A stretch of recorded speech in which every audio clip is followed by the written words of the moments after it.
Hey, how you doing, folks? Chris Harris here. Got another episode of Bucksweet Sports Podcast presented to you by A10 Studios. If you haven't done so already, swing by A10 Studios, give them a like, share, follow, check out all the great content. Great folks over there doing some great work. Exciting episode for y'all today, man. If you haven't already known, got some new members of my team, bunch of new co-hosts. I'm gonna let them go ahead and introduce themselves. Whoever wants to go first, man, go ahead and hop on there. I'm William Ward. Y'all call me Big B. From Harrold, North Carolina. I'm just here to help Chris Harris and Bucksweet Sports Podcast, just to bring y'all information to these young kids and help get them some exposure for little schools. And I'm here to talk football, baby. Cool. Next, let's go. All right, Zondre Graham. I also go by Coach Graham. I currently coach at Purnell Sweat from the area of Robinson County. Graduated from St. Paul's. Here to talk good football, get kids exposure. All about teaching the young guys about being a better man. Cool. Appreciate that, Coach. Who's up next?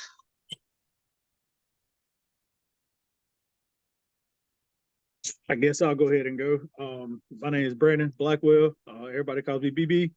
I'm just here, same reason the rest of these guys were all about our youth and our young athletes. And I've been talking it up with Chris, for a while since the finishing up of last football season. And together we've come up with some pretty good ideas of ways to encourage these kids and to build them up and to shine some light. And so I decided to come out here and do this as I'm raising a young football player myself and knowing how hard it is for us as parents and the school systems to get what they need for these kids. So that's my point of being part of this. Appreciate y'all having me. Cool. Magic, you up, man? Oh yeah. Thank you, Bucksweet Sports, for giving me the opportunity. I'm just like the rest of these other guys, trying to give the exposure to the young kids that's out here, the athletes, the ones that's making the plays for our teams. As you can say, I'm a big Raider fan. My son played football for Midway Raiders. So, hey, I'm thankful for the opportunity that Bucksweet Sports is going to give us to, give you that in tune and in depth on players and athletes that's making the plays this year. Cool. Well, first of all, let me say, man, I appreciate all you gentlemen helping me out this year. Like I said, all y'all bring something different to the table. All y'all some big time football heads. I know it's gonna be some great conversations, some great insights, and some great content. And we're bringing this all for the followers out there. So once again, you're in the right spot for all your local sports football talk. Today's episode, man, we're gonna talk about expectations this time of the year, right here before football season starts. Everyone's 0-0. Official practice is about to kick off. I know kids have been going through the winter workouts, the summer workouts, spring practices and stuff, but it's official starting next week.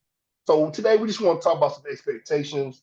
We'll go through, 1A through 4A, kind of talk about some of our favorites, where our teams fall on that spectrum, and some sleepers that nobody's really talking about right now, but come October, November playoff time, they're going to be on everybody's radar. So we'll go ahead and dive into it today, man. We'll go ahead and start with the 1A East, and I don't want to be rude, so I'm gonna let one of y'all start it out, and we can just go around the circle. So whoever wants to jump in. First off, 1A East, who are some of your favorites? Whoever want to jump in, man, go ahead and take the floor, man. I could really see Marcos really, he's a new up and comer. I think he, last year his team went 2-9, and it's being out there in the small country. I think they're going to take a step forward this year. Maybe get about five more, about three more wins. Add some wins to them, and also there's another team out there in Sampson County. Lakewood is always a sleeper. You can never sleep on them athletes over there on that backside of Sampson County. Thank you. And since you said something about that, I'm going to hop on in since most of what y'all going to hear from me is from Lakewood. For the simple fact, I got 4 kids all in this school district out here, and with a son on the football team out there, and I've coached many of those kids growing up. We got a whole new football staff out there at Lakewood, so you're going to see a lot of different things, I believe. With this new football staff, there's no everybody, or you used to do this, so this is what you do. It's not like that anymore. It's kind of like everybody's kind of re-earning their spot. So I think some of those guys, like you were talking about, that everybody kind of sleep on them a little bit because you don't hear their names. And I think we're going to see some big things and some different things coming out of Lakewood this year. I'm really excited about that. Since we're talking about Lakewood, was going on the one match that I'm looking forward to. I know me and Chris talked about it a couple of times. We got Red Spring on our schedule now, which that's not something that we've done before. So that's going to be new. And the first time we see them, we're going to their house. They got some heavy hitters out there. So I'm going to go ahead and admit it. That I am a fan of at least one of them kids on that team. There's a kid out there that Chris has talked about many times. It's Jakelson. He's going to be one to watch. He's going to be one to watch this year. He's got some good kids. But a lot of people. He's talked a lot about what we kind of were working with last year at Lakewood. We did graduate some seniors, but not many. But also Lakewood is fielding a JV team for the first time since COVID this year. So Okay, cool. The program did a big leap, did a big turnaround, some big growth since the end of last season. So these new coaches got a lot on their plate, and I'm going to try to help follow along with that, keep you guys informed too. Yeah, I'm not gonna talk too much on Union because I did an interview Saturday with Coach Oates. So I'll let y'all watch the interview on that and everything. He's got 15 freshmen that he has on varsity, so that's a solid foundation for the future. Oh yes, sir. Well, if I had to speak on anybody, and I know the Raiders ain't gonna like what I got to say, but them Wildcats right there is looking pretty tough. They were tough last year. They're still looking pretty tough. I mean, your defensive lineman out there is what I heard. That defensive lineman is pure. He's solid out there.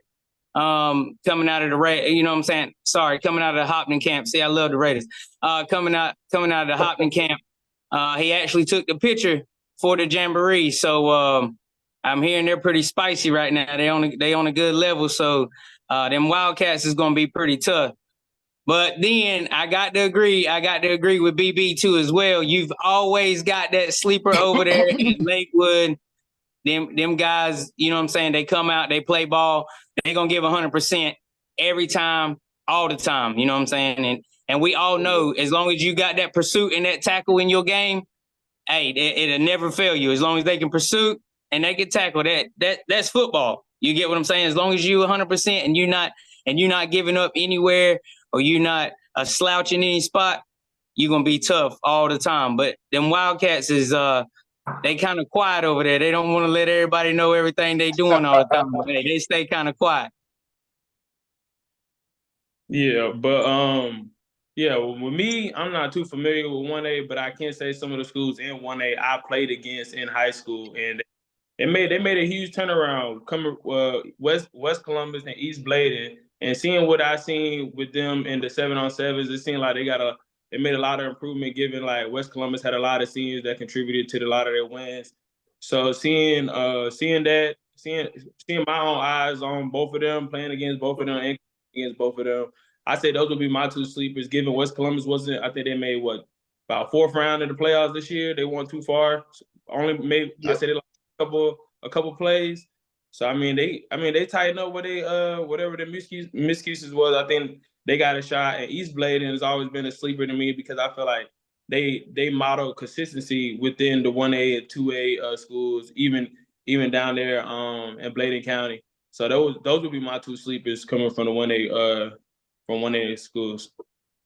Yeah, Coach, touching on what you're talking about with East Bladen, they got a quarterback. They've been grooming since freshman year, Kewan Maynard. He's made a big jump from, like he's never played the position before until he got to high school. And, they've been grooming him since freshman year on varsity. They threw him to the wolves. So, yeah, just touching on Coach, he ain't right. He ain't wrong about that East Bladen squad over there. They got something cooking. Okay. Hey man, great stuff. My take as far as 1A goes, of course, when you think about the 1A East and you talk about favorites, I mean, you can't mention the 1A East without mentioning Tarboro. So clear hands down favorite right there, man. I mean, if you got a squad in the 1A East and you feel like you can make a move, that's who you're looking at. I mean, you're trying to build your team like, all right, we got to stop that Tarboro T. We got to stop Coach Craddock and them. I mean, ever since Wallace and James Keenan moved up to 2A, Tarboro's pretty much had the 1A East in handcuffs. So that's number one.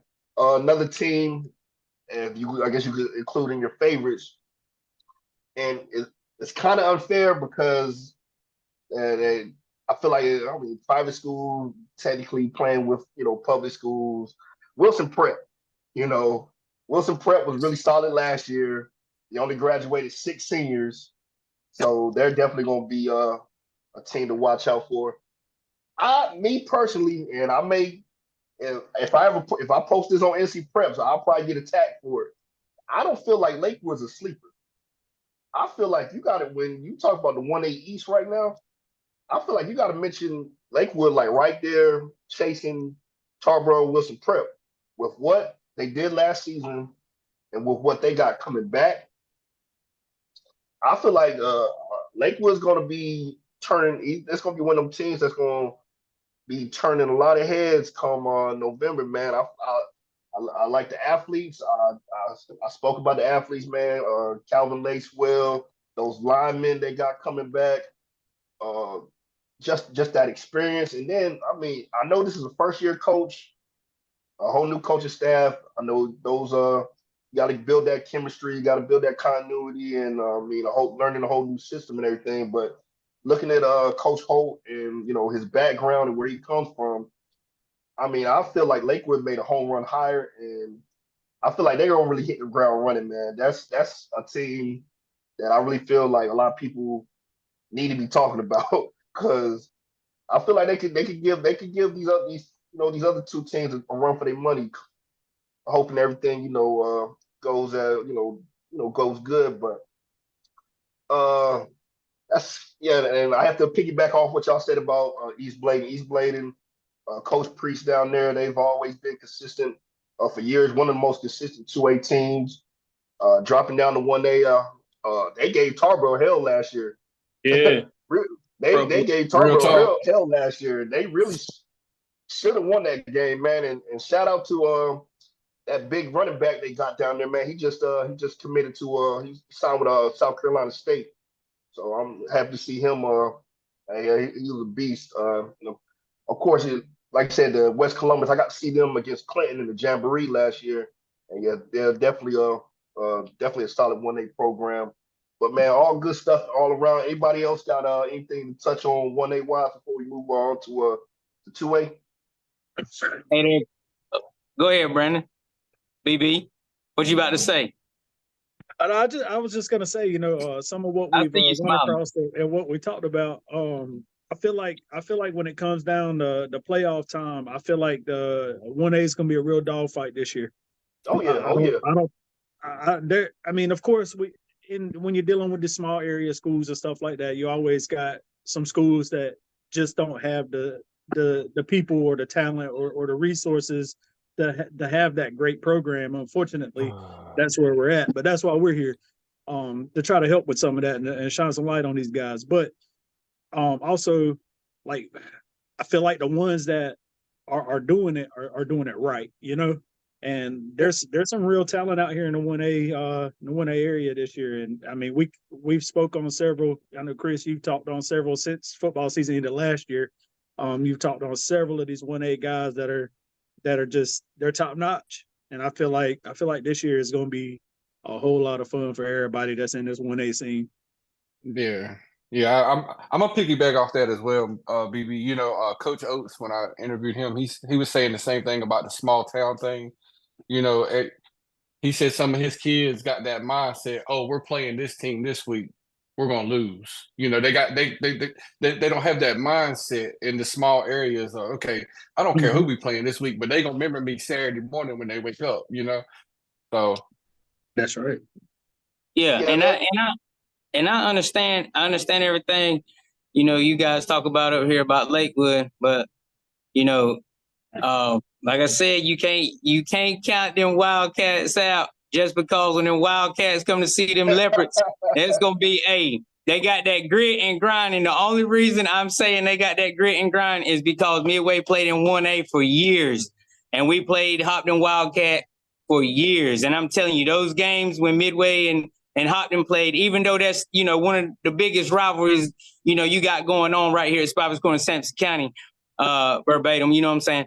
But like they got that grit and grind. When I used to watch Brandon Killett and Derek Brunson and Mario Gomez, a lot of them guys from Hopton and Midway, franchising them play, just that mentality it still sticks with them. You know what I'm saying? You got Coach Silas there, and you know he's one of those guys. He's kindly rough around the edges, but at the same time, he keeps his guys chippy. You know what I'm saying? They're chippy. They're gonna play. There's some dogs in a fight. But what I got to say to the athletes is, regardless, 1A, 2A, 3A, 4A, hey, you got to remember every day you put them cleats on, them pads on, you know what I'm saying, that war bonnet on, I'm going to go ahead and let you know. That man on the other side, he does the same thing. He ties his shoes the same way, puts his pads on the same way, and puts that bonnet on the same way. So, you know what I'm saying? You just got to go out there. Hey, you just got to go out there and play, baby. You know what I'm saying? Leave it on the field. That's it. And if you give 100, you give 100 on the field, that's all you can do. That's all the coach is asking for is you give that 100% on the field. You know what I'm saying? All the time. You giving 100 on every play. Yeah, I definitely agree. And I didn't mean to you know, not talk much on Hopkins. That's a team where, man, that air raid offense, a lot of 1A teams have issues, you know, matching up with that. I know they lost a really solid wide receiver in the Shaw Win, but I've been hearing a lot of talk about this kid, Reggie Thompson. Coach Silas has went on and said he's D1 certified. I've been hearing a lot about edge rusher / outside linebacker DN type kid. So yeah, I'm not sleeping on Hopkins. And to speak more on Union, I love what Coach Oates is doing out there. I said it on my Union preview show that they got the right guy. You know, they got the right guy at the right time, man. All that stuff that program's been through, and he's the right one to, you know, start bringing that on top. And what Brandon was talking about with the 15 freshmen on varsity, that's a great foundation. Them kids, they're gonna take their lumps, you know, out there, freshmen playing against, you know, seniors and juniors. They're gonna take their lumps. But I mean, you got to think about the strides that program's going to make in the next 2-3 years. I'm feeling like it's going to be, absolutely, you know, the Union Spartans of, you know, back when I was in high school. You know, they were always in the conversation. I mean, I talked about it on the show a couple of times, man. I feel like the way the playoff system was back then kind of did them dirty. You know, having to go all the way out. First of all, ain't nothing west about Sampson County. So I understand we got so many 1A schools on the coast, and you know, back then the way the playoff system was, bro, you know, Western 1A Sampson County teams would end up in the West, and I never understood it. I remember we had a home playoff game versus Bunn. Man, dude, I went to church with play for Union. I think y'all had a playoff game out there in Cherokee. Swain County, Elkin. Like they had to leave the like it was Thanksgiving weekend. It was Thanksgiving weekend. They had to leave on Thanksgiving to go out there for a game on Friday. Like that's ridiculous, man. So I mean, I'm feeling like I said, Union was always tough back when I was in school, and I feel like Sampson County football is better when the Spartans you know, are in the conversation. So shout out to Coach Oates for all our viewers. Towards the end of this episode, we're going to post Brandon's interview with Coach Oates, so y'all could check that out. But yes, yeah, definitely shout out to the Union Spars, shout out to Hopton Wildcats. Lakewood, all these schools out here in 1A, Sanford County doing their things. We're gonna start transition to 2A. Same concept, fellas. Run through your 2A programs and who you feel like out here in the East is your favorites, sleepers, and wild cards out there. I'll let y'all go ahead and take the floor. My favorite this year is East Duplin again. Oh yeah, I feel that. I hate it, but I feel it. I mean, they got a nasty defense this year. Nasty. Just they got a defensive tackle that's just coming off the ball like swimming through offensive linemen like a hot knife through butter. So I went and watched a couple of their practices, and he's definitely what he's advertised. So I'm gonna go ahead and jump in front of everybody and just say East Duplin as my favorite. Now as my sleeper, this team probably bounces back and forth. Some years they go 10-1, some years they go and some years they go Magic, man. I'm laughing Magic. and some teams go, and this team will go 7-8 or whatever. But Princeton's my sleeper. Oh, yes, sir. Yes, sir. Yes, sir. Always got to. The coach over there is smart. He's a very smart football mind offensively, and also he's always got his guys ready to go before season. So regardless of what he has, that's my sleeper, Princeton, and East Duplin is my main pick. Hey, look, I'm about to get in here real hard right now. I'm just gonna let you know, hey, Brandon, I feel you up there with Princeton and as your sleeper, and then you got North Duplin as your winner. You know what I'm saying? East Duplin. East Duplin. I'm sorry. East Duplin. I'm sorry. Okay. But I got my Raiders as a sleeper. The only reason I say that is cause they some good kids coming through. I'm hearing it through. You don't think so? Hearing it through Sloan. I'm saying that ball gonna be run behind Mr. Williams back there, and they say that boy a mountain to get over. Hey, also, I just got to say, you don't want to pick the Raiders as a sleeper because Princeton like to run the same play 150 times, but that's cool though. I'm cool with that. You know what I'm saying? Hey, if it ain't broke, you don't fix it. You know what I'm saying? You a Duke Blue Devil, I'm a Duke Blue Devil, but I'm a Union Spartan, and you a Raider. So I'm a bit biased there. I'm never gonna pick the Raiders for nothing. Oh man. Okay. Hey, that's fine. So I'm gonna take my Raiders as a sleeper. Just because there's a couple of guys out there. Like I said, you got the Williams kid, you got the Holland kid, and you got the McNeil kid. So and he likes to head tap a little bit. So he like to jump with guys. So if you ain't jumping, according to him, hey, it's gonna be a head tap all day. But y'all got tape. Yeah. So you know what I'm saying? You thinking about it, you know what I'm saying? I'm gonna take my Raiders as the sleeper, somebody to watch. And it might be, it might be a little biased, but my cousin is actually the cornerback coach over there at Wallace, Mike Bell. So, you got to watch out for Wallace anytime. But we know we still got to circle them dark horses. And I know Mr. Chris likes to hear that. We still got to circle them dark horses. I spoke to, my nephew actually plays on that team, and I spoke to Jay Bird.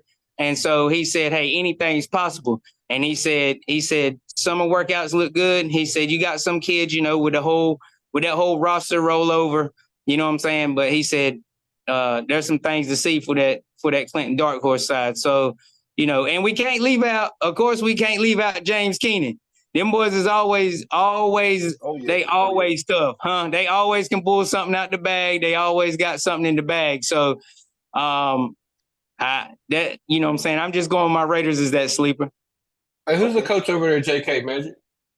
I can't tap right offhand. I didn't check right out of hand. What we got there, Mr. Chris? Give me 1 second, man. Y'all keep on talking. I got you, man. All right. Well, one of my favorites, I'm gonna say Northeastern. I say going off another thing from high school, they was another consistent program all the way when I was in high school to now. I mean, they lost to Clinton by a couple plays. Not that they didn't even get blown out compared to everybody else. I got 2 sleepers. I've been a huge Midway fan. Like since my brother played them, since they first got in the conference with St. Paul's. So I always been a huge fan of them because of the passing attack, and I'm a huge spread the guys out, throw the ball deep kind of a guy. And Red Springs is a huge sleeper for me, given yes, sir. I work with some of the guys and I play against them. I coach against them, and like I also played against them in high school. So I never lost against them. So far I'm 2-0.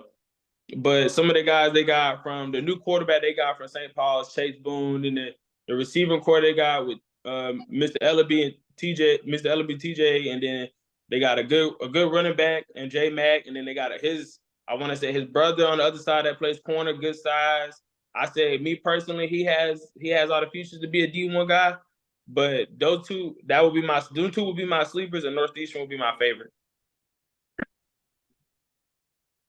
BB, got anything 2A? I'm just gonna say I don't know a whole lot about the 2A scene because that kind of wasn't my thing. But from I do have a few little favorites and ideas. Like I said, I hope real big things for Red Spring just because I know a couple of them kids out there. I hope they do well, and I feel like they will. I just hope, except for that one night when they play Lakewood, they have a phenomenal season.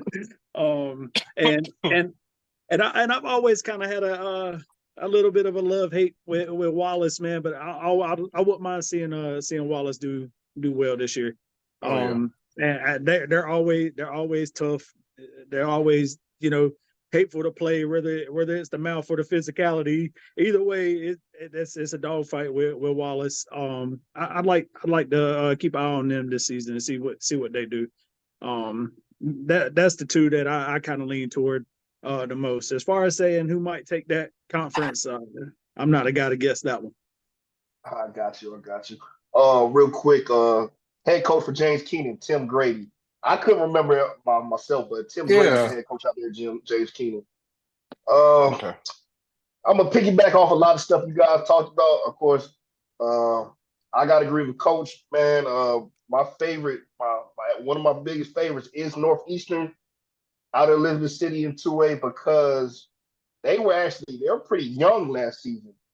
And I mean, they kind of gave us a game in the Eastern Championship, man. And they return a lot of athletes. Coach Antonio Moore, always been a solid dude up there, man. He's always got them in the conversation. So they're definitely going to be one you got to talk about. Of course, East Duplin, man. Last year is crazy because last year was supposed to be a rebuilding year for them, and they were still one of the most solid teams in 2A. Of course, they got built the injury bug towards end of the season right there at the playoffs, but they got a big running back out there who's gonna be tough to deal with, man. And Coach Battle Holly, man, one of the one of the football gurus in the East, man. He's always gonna have them in the conversation. Of course, as much as I hate to say it, man, I got to talk about Wallace. Wallace was actually young, really young on defense last year, which is part of the reason why they had their issues that they had. They returned a solid running back, Irvin Brown. Had a couple of times to talk to him, man. He's legit. Definitely a kid that he's got some D1 attention going on right now. So definitely got to keep my eye on Wallace. A team that a lot of people won't be talking about. I saw it firsthand. And keep your eye on Nash Central. Nash Central has a running back. Look up James Rogers. Yeah, dog. If he gets to the outside, tell your scoreboard operator just put 6 on the board. Just put 6 on the board. That's he got the wheels. Yeah, man. What's his name, Chris? All that, man. Who did they play? Check him out. What's his name again? James Rogers, number 19 for Nash Central. Dog. Yeah, a certified dog. But they return a lot, so I expect them to be in the conversation. As far as my sleepers, the teams that we talk about, definitely got to talk about Red Springs, man. Chatted up with Coach Tim Ray out there a couple of times. Solid group of athletes coming back. Definitely gonna be one team to watch. Definitely a team that could probably challenge for a conference championship and make some moves in the playoffs. Like I said, Kelson Mack, certified dog, TJ Ellaby. Those guys they were mentioned on my BuzzFeed Sports preseason all state team, whatever. Those guys, they like that. But a team that a lot of people aren't talking about, team that I'm covering, and the more I learn about them, I'm like, man, people better start looking at this team. JF Webb. JF Webb doesn't have a big history of football because they really haven't really been in the conversation like that. But Coach Gainey out there, JF Webb made big strides last year. When they went 5-5, probably their most wins since 2010. They returned 18 starters. He's got some stud athletes. His whole offensive line returns. That's a team that a lot of people need to. They go come November. They're like, well, where these guys come from? Definitely a team to check out. They may not be a state title contender, but they definitely could hurt some feelings come playoff time if you think if you don't know nothing about them. But yeah, that's the team I'm looking at.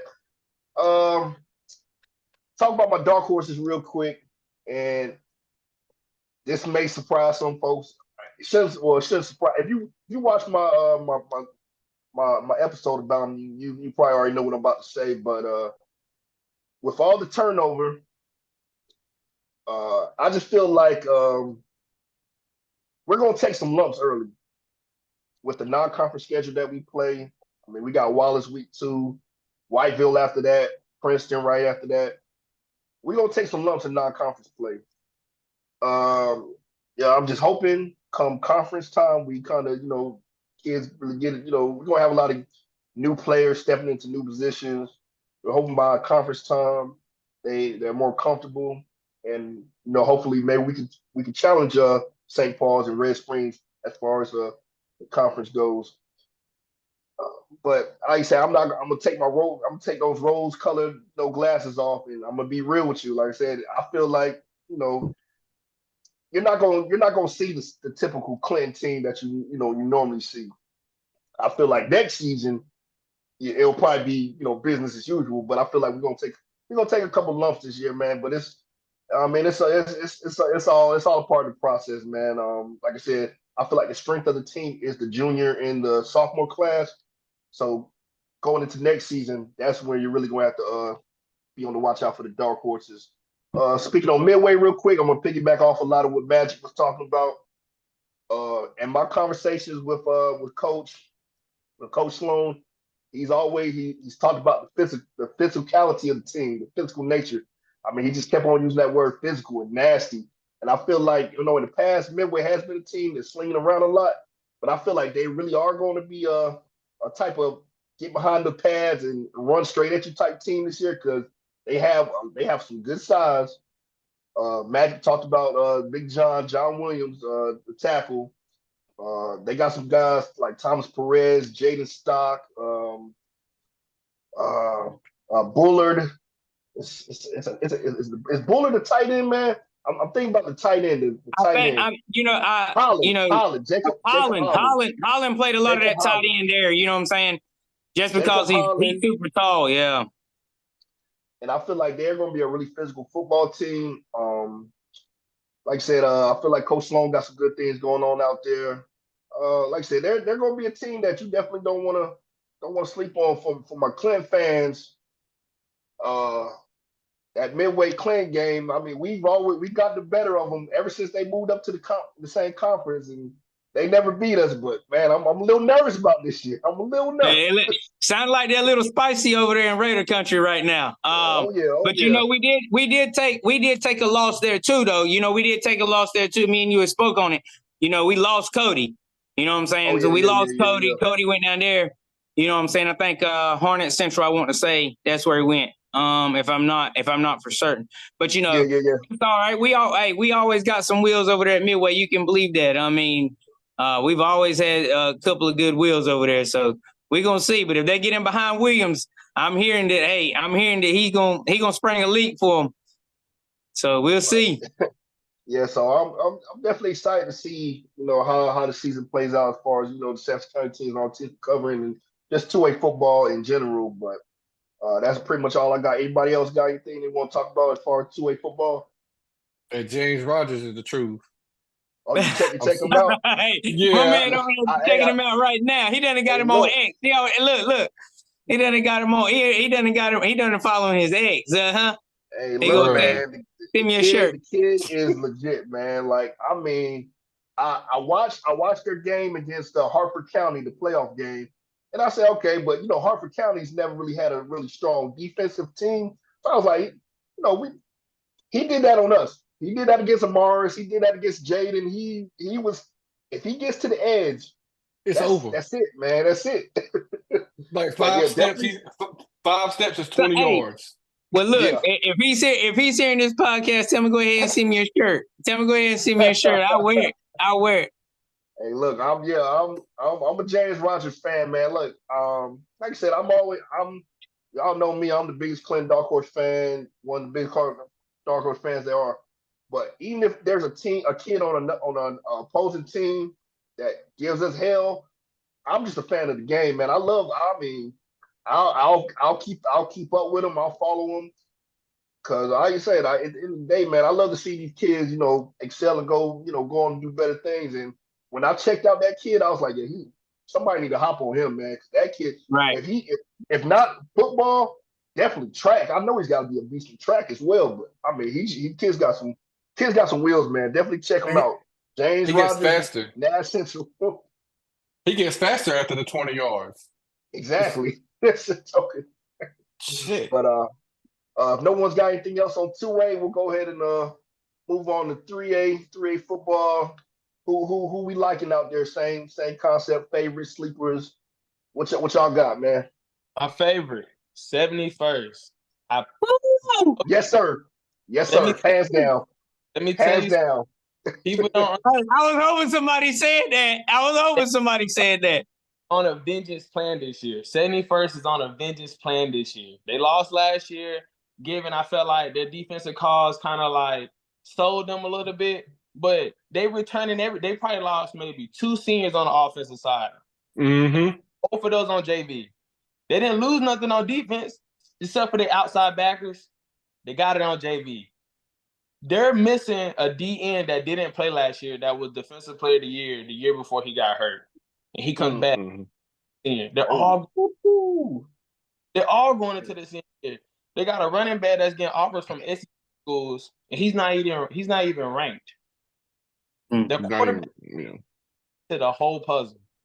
Hey, all I know is down there in Fayetteville, they better get ready to hear them cowbells and the band every time. That's all I know. I don't think one time, maybe twice last year, they punted the ball. I don't even think I ever seen a special team ever on the ball. I went to 3 playoff games. 3 of their playoff games. Their quarterback that is really magic. Sometimes I try to be one of them coaches that just be like, hey, he just one of them guys. But when you see one of them guys, you just know it. He one of them guys. Yes, sir. He's one of them guys. Yes, sir. And that number 9 that plays defense and offense, I never seen a backer like that in Fayetteville. When I say the definition of downhill, that's the definition of downhill. He gonna run through you if you there or if you're not there, and he gonna make the play on the backfield. Like when it's the definition of playing fast, he's the definition of playing fast. Hey, and we all know when you go in the 71st, any place like that, 71st, any of them teams down there in Fayetteville, you coming into a packed house. They love football down there in Fayetteville. So you know what I'm saying? Hey, you better not say the wrong word, or it's gonna be a long night for you down in 71st. I'm gonna go ahead and tell you right now. Yeah, and they drug everybody. It would have to be Scotland, given that I coach with a coach from Scotland. So he's helped me learn the game a lot. So I've been a huge fan of Scotland. I feel like they got the pieces there. I just feel like the only thing that sells them is their coaching. I feel like that's the only thing that really holds them back, because last year they had a running back. Yeah, he was a guy that could tote it 20 to 30 times, but they also had receivers to where the quarterback could drop back and throw the ball just about 30 times. But those are 71st would be my favorite. Scotland would be my sleeper, but I can't leave Hickory out of there just because they also guys back and they also the team that ended 71st perfect season. So yeah. I'm gonna piggyback off Coach there. I'm a 71st as my pick. I went and watched a few of their games, and that quarterback is like that. He is special. My sleeper though, really not a sleeper. My sleeper is Jacksonville. You know, they you can never leave them out of the conversation either. That's just one of their teams that are consistent. Last year they only lost 2 games. One was an overtime game. They have everybody just about returning as well. So I'm gonna go with Jacksonville as my sleeper. Okay. It's tough for me to speak on because I graduated in blue and gold. You know what I'm saying? I'm a Cape Fear alum. But hey, look, man, no hand swiping now to be nice. Look, I love my Cape Fear Colts, man. And they may not have been top dogs, you know, right on, but you can't never sleep on them either. You don't never know when they're gonna show up because I mean they do got a pool of kids down there, man. They really do. They have a fantastic coach. You know, my nephews were there just a few years back, and you know we went all the way to states. So it ain't been that long, and it's coming due. So I'm gonna pick them as my sleeper. And as hard as it is for me to say, I'm gonna have to rock with 71st. And I hope and pray all the best for those young men at 71st. I feel like they worked their tails off these last few years. I feel like that program is really growing over there. And as has been said, you know, y'all spoke on the quarterback and some of the other stuff. I'm gonna speak on one that I know personally over there. You got Sean Pong Jr. over there. Oh, yes, sir. Yes, sir. Mm-hmm. I mean, was a freshman last year, man. Just came over. You know, I mean, he could have been one of ours, but I'm glad he's shooting for stars. You know, he's over there and he's doing his thing. You won't hear a whole lot of talk about it because it was split up between JV and varsity. He did, you know, some on both. But I mean, you're talking about a kid at a running back spot that don't quote me, but I think he tracked right at 3,000 or a little over 3,000 yards. You know, I mean, that's insane. I mean, that's insane. The kid is a brute. He's super fast. He's got a love for the game. He's working every day. I know the kid. Like I've seen him work since he was a young man, like a very young man. He's always been kind of a step ahead. That kid he's something else, man. And this year, I feel like if he's on that varsity squad, which I don't see a reason he shouldn't be. If he's on that varsity squad, I feel like between that quarterback, him as running back, they got 3 or 4 other ones over there that definitely topping everybody's radar. But I think you're gonna see something crazy out of 71st this year. And like my man said, they're coming out with a vengeance this year. They're on a mission. Well, hey, I'm gonna have to piggyback off everybody sitting here talking about these Fayetteville teams, but like I said, it's gonna be a toss up between like Mr. Ward said, it's gonna be a toss up between. I feel like Jacksonville is sitting there hiding. You know what I'm saying? They're hiding a little bit. They're not gonna show everybody everything at one point in time through 7-on-7s and everything. We know that. You know what I'm saying? 7-on-7, they bluff you a lot of times. You know what I'm saying? But 71st in Jacksonville. But we always got to remember who ended that season for 71st was Hickory. We know them boys. They big, they talented. You know what I'm saying? You start pushing up around Hickory, them boys get big. Like my uncle always told me, hey, they don't play with about 3-4 sports down there, and that's it. If you ain't with baseball or basketball or football or wrestling, most of the time he said wrestling is a big thing. But you know what I'm saying? If you ain't between one of them sports right there, hey, they don't know nothing else. You know what I'm saying? So you never know. Hickory might have something in the bag that they're willing to pull out. But right now I'm gonna say 71st is about to give about to give Fayetteville a whole new jump out there. It's gonna be nice out there this year in 71st. Okay, man. Great stuff. Real quick, I mean, like I said, y'all already talked about it, so I mean, I'm just repeating the same thing, man. I mean, think about 3A East. You know, you kind of feel like it's 71st is to lose with everything in return, and definitely great. I mean, outstanding athletes. After 71st, I mean, like I said, Jacksonville's a team that you got to talk about. I don't think anybody mentioned them, but can't sleep on Havelock. I know Havelock's had their issues as far as I think there's been some stuff going on as far as the head coaching position that's been in flux or whatever. Whether they're still going with whoever the guy that served as the interim last year, or have they hired somebody, but they got the athletes out there. They got a couple D1 guys. I know I checked out that they got a really nice quarterback out there. Definitely can't sleep on them. Got a shout out to my guys, Sean and Daryl Lucas, hosts the Grit and Grind podcast. They're big Nash County guys, and they always talk about Northern Nash and Southern Nash, and both of them will probably be, have solid programs once again this season. So, yeah, that's basically all I got for 3A, man. Anybody else got anything else they want to add? Yeah, Northern Ash is definitely a sleeper because I watched them go play against 71st, and they had the key to beat 71st as far as them on offense, but just them on defense, it was no match. It was no match for them. Yeah, 71st is tough when it comes to that defensive role. I'm telling you, there are a lot of headhunters out there. You know what I'm saying? I mean, if you had that Mike Tyson mentality and you want to be a headhunter, 71st is coming to get you. They coming to take paint off your helmet anytime they come through. Yeah, I seen it firsthand. Them play against my brother, and I also seen it on the field. Donovan went to the sideline. I'm like, there's no way you're like a junior. Like, you're coming back all here. We got to do it. And he stiffed on one of our JV guys that we 8-quartered, and he walked back to the sideline. We was like, hey, welcome to varsity. We tell y'all not to tackle high. Yeah, we tackle high. That's why we don't tell y'all to tackle high. Initiation. And before we move on to 4A, man, I got to piggyback off of what BB was talking about, man. Got to shout out to young man, Sean Pone Jr., man. Come from a great family, outstanding family. I know his pops. Dad was an absolute beast at Lakewood back in the day. He's a kid that, man, I had in my head, man, I was like, man, if we could somehow talk him, we get him to Clinton and pair him with Ethan Royal, hey, man, we gonna be up. But unfortunately, it didn't work out that way.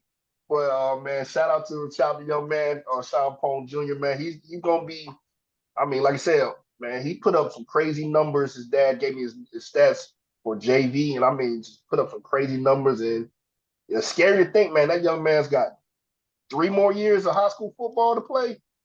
Definitely gonna be one to watch, man. But well, he gonna give you a choice. Speed through a 4A real quick. 4A football, same concept, fellas. What you got? Well, you know, up there at Matthews, they got 2 teams that of a late. Hey, coach, tell them about them 2 teams up there at Matthews. Hey, I know one of them. I didn't even know this team. I didn't even know the kids on this team were even on this team. Weddington. Yes, I didn't know if the senior son was a football player in North Carolina. Jesus, the defense is real. It's real. His son, then he got 2 nephews. They both play on D line. All 4 or 5-star guys, sophomores coming into their junior years. Yeah, they looking to repeat. They looking to repeat. Yeah, that's my pick. To win it, Weddington, and then I know this team is in the West, but you can never put them out of 4A. You know, they kind of ran 4A for a long time. That's Charlotte Independence. They're always there. It doesn't matter. You think about it. Look how many athletes they got to choose from. You get what I'm saying? And that's the same thing that we was talking about coming between that 1A, 2A ball. You know what I'm saying? You can have a whole 11 sitting on the sideline, another whole 11, and then another whole 11 to choose from. You get what I'm saying? So So when we start playing talents like that, you know what I'm saying? We're like, hey, we ain't got but so many. You know what I'm saying? They get to choose from thousands of athletes out there. You get what I'm saying? 2, 3 stars, 4 stars, whatever. The 2 stars make our 4 stars look like babies around here. You get what I'm saying? So, but you know, we still got some undeniable talent around here, and you know, we got some talent in the tank around here. We just got to find that potential. But like Mr. Ward said, yeah, like Mr. Ward said, hey, you cannot count them independents out. Never, ever, never, never. Mm-mm. There's another out there I could say that's also is considered my sleeper, given a new coaching staff that they just brought in is Butler. They just got that from Chambers, and I felt like they was also not too far, not a couple plays away from making it to the next round. They had a great year bringing in the staff that they're bringing in. I think the program is probably gonna shoot up as far as schools up there in Matthews and everything. And then another school I coached against, Roseville. They brought in some guys. They got a great group of production coming back. As far as they got most of their starting O-line, both receivers, young guys. One's a junior going to his senior year. Then they got 2 young guys under him. One's a sophomore becoming a junior. They got 2 freshmen that's getting offers already from UNC and Duke and everything and all that. So I feel like I heard them with the defense, and they lost on a couple plays due to their defense, but I feel like they're stocking up on defense a lot, especially on the back 7. They've been, I ain't gonna say recruiting, but they got some new guys in from different schools around the Hey, look, don't worry about it. Look, we know what's going on, man. No, it's all good. Nobody short, but yeah. And then I'm gonna throw my guys in there. Pernell Sweat, came along. Oh yes. Not the sweat. Already, yeah. Feel me? Last year, we won 5 games. Given we had some offensive issues. Given if we had fixed some issues, we could have been a 7-8 win team, home playoff game. But I feel like we fixing those issues throughout the offseason. Hopefully, the OC changed his mind up about what we should do, given the talent that we've been bringing in. And I feel like our defense, we brought back a lot. Our defense last year was young, so we brought back some guys, and we got some bigger, better guys, more athletic guys on the back end as far as my DB group. So I feel like that's a sleeper team, my sleeper team, of course, in the 4A. Okay. Anybody else got anything for a BB? You got anything for a? Yeah, I think I would just be a repeat on the Weddington thing. I think Weddington's looking for it again this year, and I think they stand a good chance of being up there at that top. But I think one team that I didn't hear mentioned, it kind of surprised me, unless I missed something. I definitely think Hoggard needs to be in the conversation. Oh, definitely. Hoggard? Yeah. I give it to you. I'll give it to you. You was good. You was like, you know what I'm saying? You was running with that thing. I was on your train, baby. I was on your train. I promise you I was. And then you said, yeah, Weddington, I feel like they gonna be at the top, but one team I ain't saying that Hoggard ain't good. I'm not saying that. And I'm not saying they ain't got no athletes. But when you said Hoggard, like my ears went numb, but I didn't hear nothing else after that. Hey, I feel that. You can't leave Hoggard out, man. You can't leave I Hoggard out. I didn't say that. They had a real good season last year. They had a real good season last year. But if it's raining, that's an L for them. I'm going to tell you. Because everyone got butterfingers. Thank you, Mr. Ward. Hey, look, you unhook your caboose from the train, pal. You was good, but unhook it now. Hey, but here's the best thing about football. We get to talk, but they got to walk. So you got to leave it on the field, just like my man You're said right. earlier. They got to go out there. there. But look, this is what that podcast for. They hearing this talk, and I probably get a whole bunch of Hoggard hate after we get out the podcast. They be like, boy, you was Hey, so if nothing else, if something happens and they get some sticky on their fingers instead of the butter, and they turn things around, y'all just remember that I said they needed to be talked about early on. Just remember that. Hey, we'll come back to that. Hey, we'll come back to that podcast by the middle of the season. Let's see here. Let me see. Guess I'm gonna go ahead and dive into it. We think, I have to agree with y'all, man. Definitely Weddington is definitely a team that's like I said, they just like that, man. When you talk about the 4A West, just in general, it's murderer's row, man. Like, I mean, I look at when the brackets come out and I see the teams and just I'm like, that's an 8 seed. What?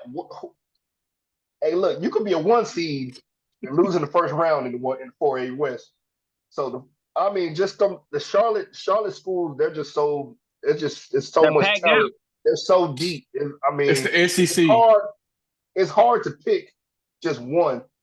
I will talk about, and I'm a little biased because we got a kid that I watched playing all through rec. He's out there playing some quarterback. I will talk about Hugh. I think Hugh's going to be pretty solid, man.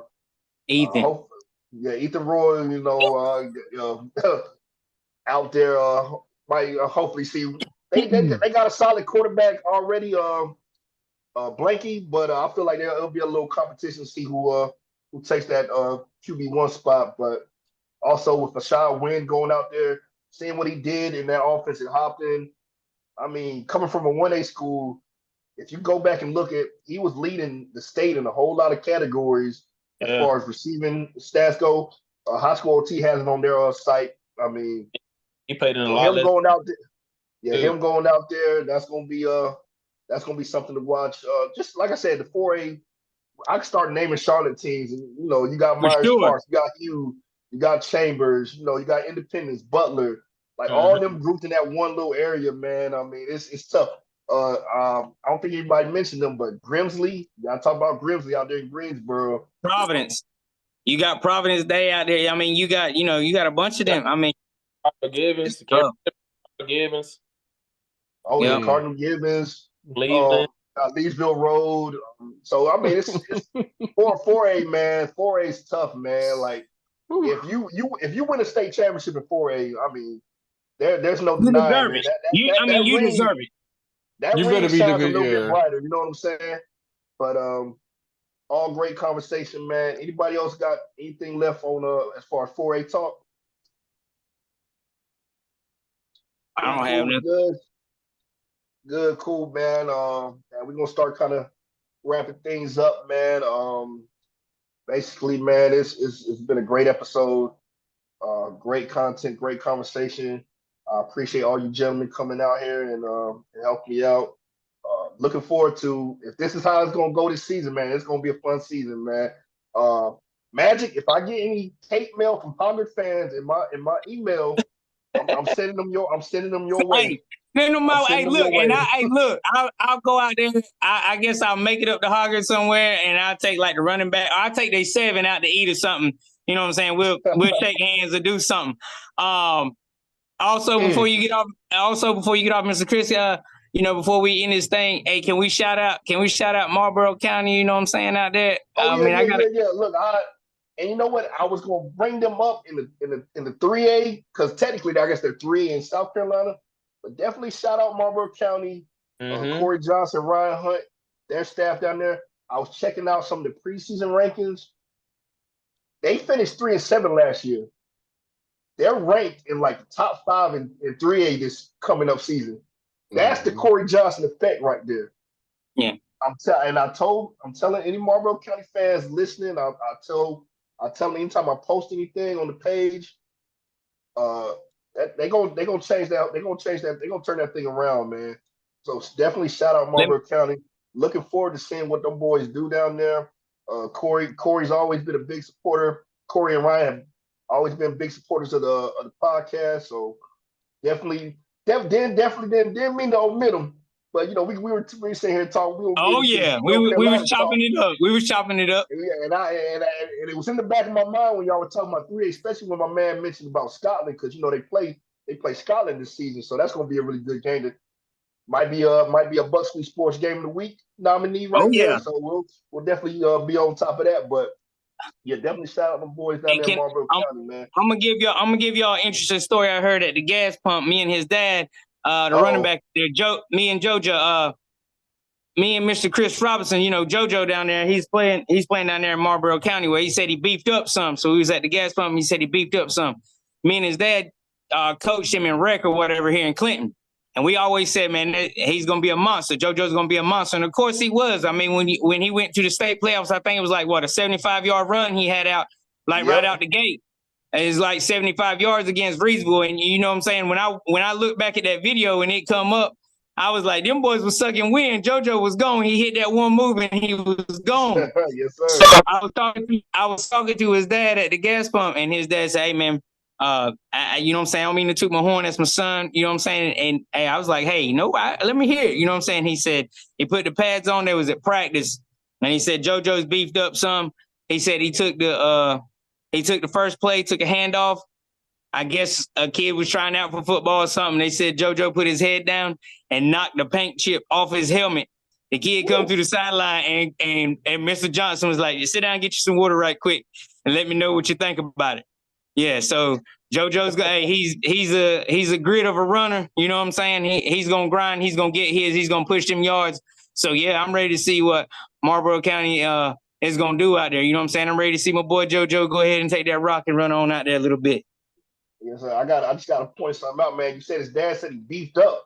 Man, look, Yeah. JoJo been bigger than me since his sophomore year. I mean, he beefed up more. Like, that's crazy, man. But, yeah, they said. I mean, his dad was like, "You ain't, you know." And Chris is a big guy himself. You know what I'm saying? So I'm like, man, you know. So right before I guess he went out there to Marlboro County or whatnot, we was in Food Line. He walked up to me. He's like, "Hey, Mr. Magic, how you doing?" I was like, "Oh yeah, what's going on, man?" I was like, "Geez."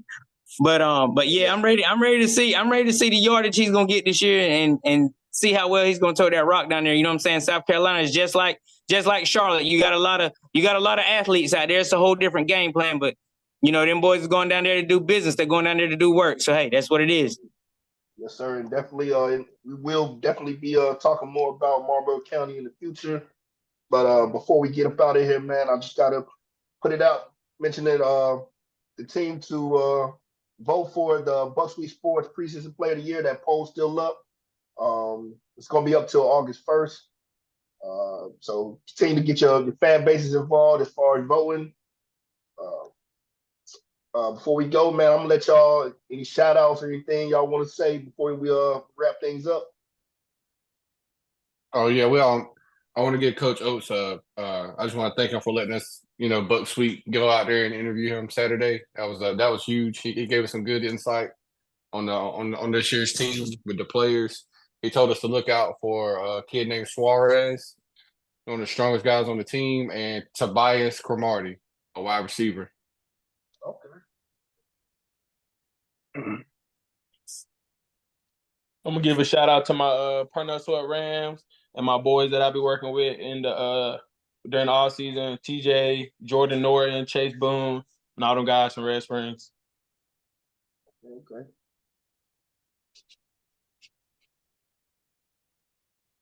All right, I'm gonna go ahead and shout out the Lakewood Leopards.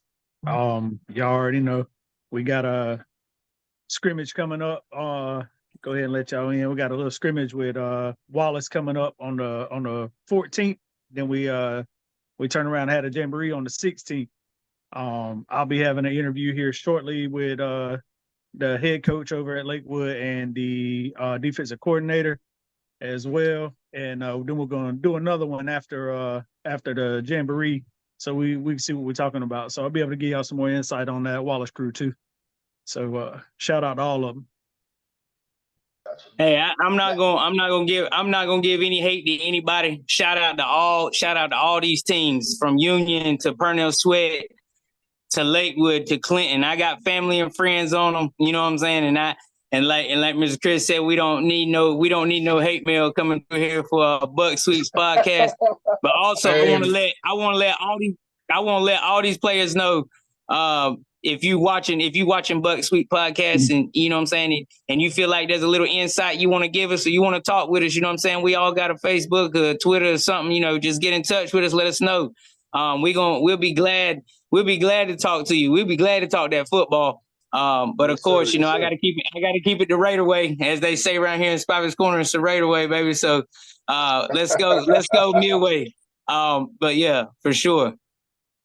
I appreciate that, man. Like I said, let me shout out all you gentlemen for joining the team, man. Like I said, this is great. I mean, I feel like this is the type of stuff that will take this podcast to the next level. So shout out to y'all. Shout out to all the coaches, man, all the players getting ready for this season. Hoping for injury-free, productive season for everybody. For all the listeners, man, as we close, we're going to post Brandon's interview with Coach Mark Oates from Union. So definitely check that out. All my Union Spartan followers listening in, definitely check that out. Coach Oates, great dude, gave Brandon some great information. So definitely check that out. Before we close, man, let me shout out A10 Studios, Miss Tamika Robson. Appreciate all the support. Definitely swing by A10 Studios Facebook page, like, share, follow. Swing by Buck Sweet Sports podcast Facebook page. Give us a like, share, follow. We're gonna be posting a whole lot of great content this season. Man, y'all see it, man. I got a great crew, and it's gonna be a great year, man. So we'll go ahead and close out, man. Hope everyone has a great week.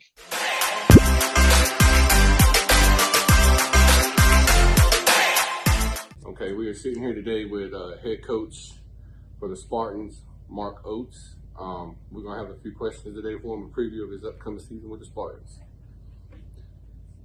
How you doing today, Coach? I'm good. How about you? I'm good. It's always great to be back here at Spartan Country, and we love it here. Glad to have you back. Appreciate you. Coach, with this being your second season at the helm, what improvements and what ethics have you brought to this year's team that could get this year's Spartans in the right direction? Well, I think the guys' mindset is better this year as far as how they feel about themselves as people as well as players. I think we have more confidence, and we're hoping that that's going to carry out onto the field. But I can definitely see an improvement in confidence. Absolutely. That's if we've never done nothing else here at Union, we've instilled hard work and ethic into our guys, and we not just create football players, we create men here. So. That's the mission. All right. Is there any high turnover in players with seniors gone, and if so, are there any studs on the team that we should keep our eye on? If so, what's their name and position? We lost about 8 seniors. The returning guys that we should keep an eye on, I would say Elijah Fryer plays D-line for us. Look for big things out of him. David Roblero plays offensive line, defensive line. John Malahias, we expect him to step up. He's going to have to play quarterback early in the season, something he's never played, but he's been working really hard. I want to see Aiden Lompy come around and get some toughness and help us out of that tight end and defensive end position. There's several guys. Joseph Suarez, probably the strongest guy on the team. The kids look up to him. He's a beast in the weight room. And short, stoggy. Last week he benched like 310, so he's getting there. The guys are much stronger now than they were. So that adds confidence. And then we've got some young kids that I'm expecting to produce on the field. Freshman Tobias Camardi, who, if the season started today, he'd be our starting tailback. It's a rich tradition of Camardi's come through here. Right. Absolutely. Yeah, I think he's related to April. Oh, yeah. Then his cousin, another freshman, when we go to that Eagle look with that one wide receiver, he'll be that wide receiver. So he's probably about 6'1" freshman. There's several freshmen. I love that freshman class. There's like 15 of them. Oh, that's good. That's a good solid foundation for the future. Absolutely, Coach.